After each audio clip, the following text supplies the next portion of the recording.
Recording studio Nawada.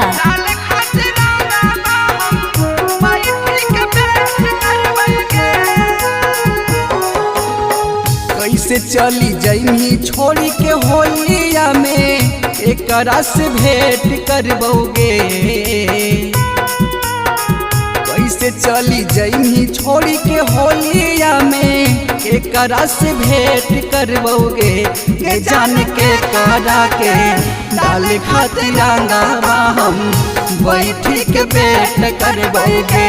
के जान के करा के डाल खातिर रंगावा हम बैठी के भेंट करबोगे।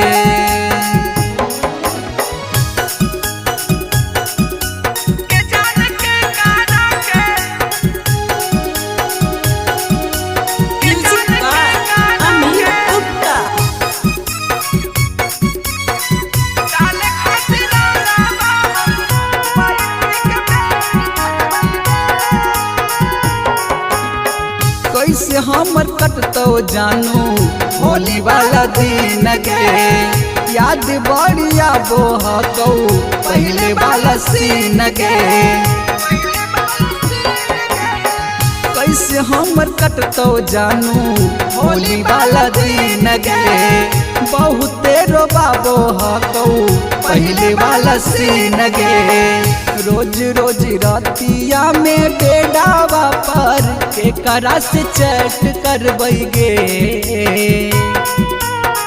रोज रोज रातिया में बेडावा पर के करा से चैट करबैगे।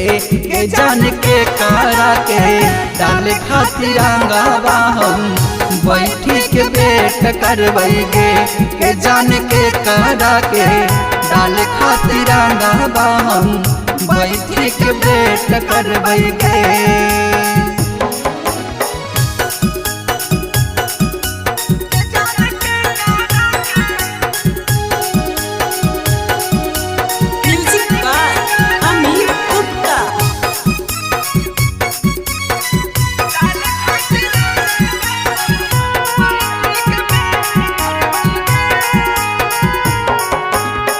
पूरा गाँव टोला मिली जुली होली खेला तो इहे देखी हमारा से दुख नहीं सहाई तो।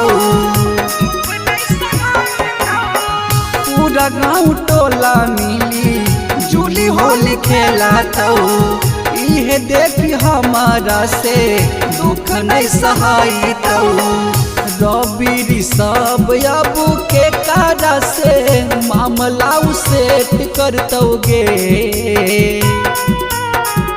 रवि सब अब के कारा से मामला सेट करतोगे। के जान के कारा के डाल खातिर रंगावा हम बैठी के भेंट करबैगे।